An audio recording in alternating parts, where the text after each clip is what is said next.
to do this in front of GRU.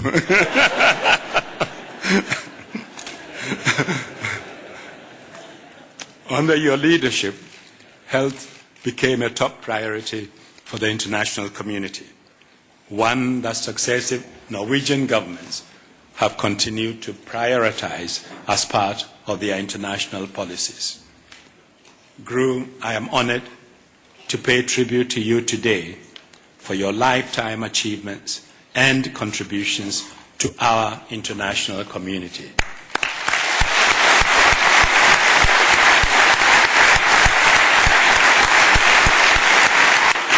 I'm doing as GRU did, you know. That's what she did.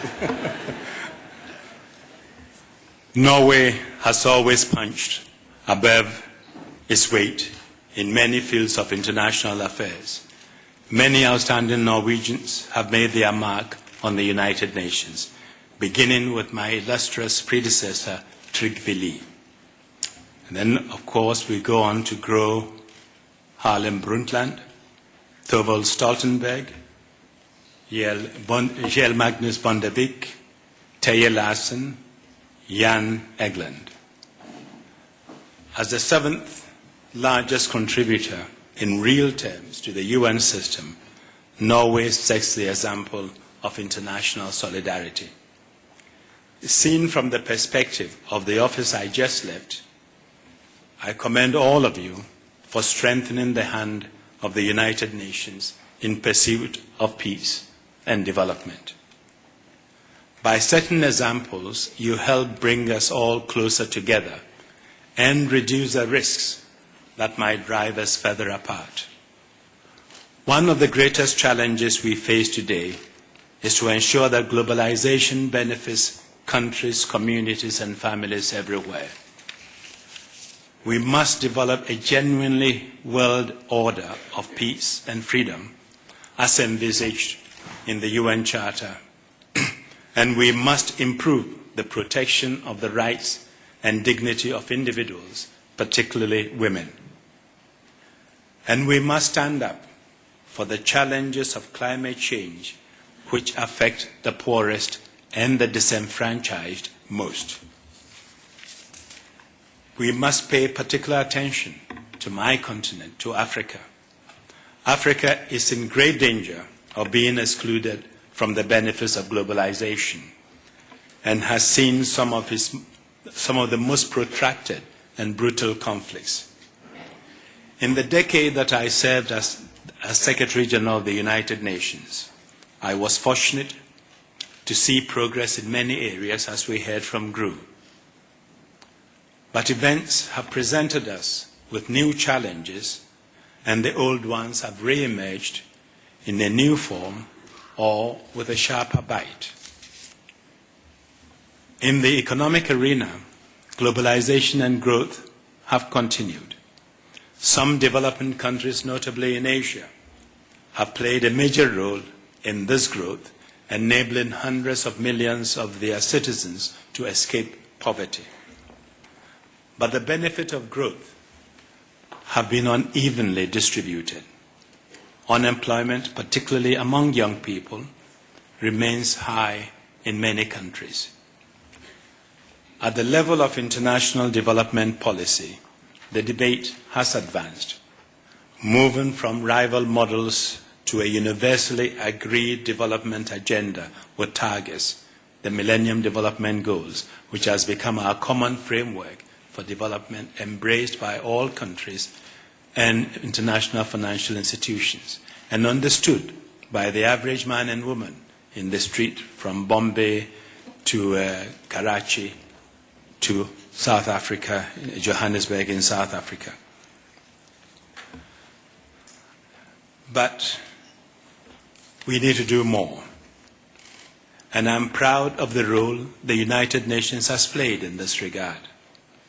The Millennium Development Goals adopted in 2000 now permeates our work, with goals, as you've heard, listed by GRU, making sure all girls as well as boys receive primary education, slashing infant mortality and maternal mortality, and adopting policies that will roll back HIV/AIDS.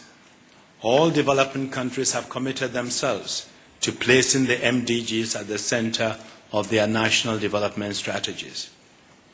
At the same time, it is vitally important that donor countries and multilateral institutions provide support to these countries by increasing debt relief and foreign aid. While there is some progress on debt relief and encouraging promises to increase aid and investment, more can be done. More can be done to ensure that global partnership for development becomes a reality. This is particularly true in the area of trade. Some countries, notably the Nordic countries, have continually delivered on their promises, passing not only the 0.7% target for aid, but pushing towards the 1% target that they set for themselves. I salute the efforts of Jens Stoltenberg and his government to improve the quality and quantity of aid. But even in those countries that are the staunchest supporters of the UN, there will always be critical voices and questions about what the UN has done to secure peace and prevent the ravages of war. Today, there are fewer interstate conflicts than there used to be. Many civil wars have ended.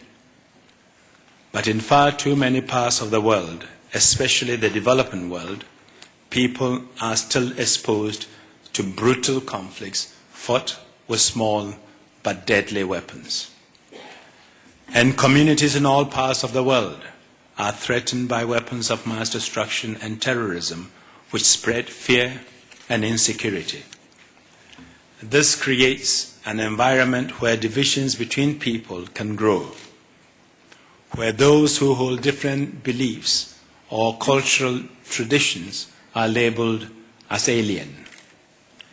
A climate of fear and suspicion is constantly refueled by the conflict in the Middle East.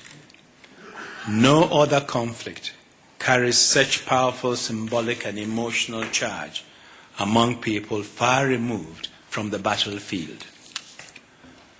As long as Palestinians live under occupation and are exposed to daily frustration and humiliation, and as long as Israelis are blown up in buses and in dance halls, passions will remain inflamed. As long as the Security Council itself is unable to help end this conflict by bringing both sides to accept and implement its resolutions, the United Nations will fall short of what it was created to do. And our best efforts to resolve other conflicts will be resisted, including those of Iraq and Afghanistan, whose peoples need our help just as badly and are entitled to it. But let us not forget the many signs of hope. More governments today are elected by and are accountable to those they govern. War criminals are being brought to justice. The United Nations has taken important steps to protect populations from genocide, war crimes, ethnic cleansing, and other crimes against humanity. And yet, every day, reports reach us of new laws broken, of heinous crimes to which individuals and minority groups are subjected. Sadly, once again, the biggest challenge comes from Africa, from Darfur, where the continued spectacle of men, women, and children driven from their homes by murder, rape, and the burning of their villages makes a mockery of our claim as an international community to shield people from the worst abuses. And this is happening. This is happening at a time when more than ever before, human beings throughout the world form a single society. Many of the challenges we face today are global. They demand global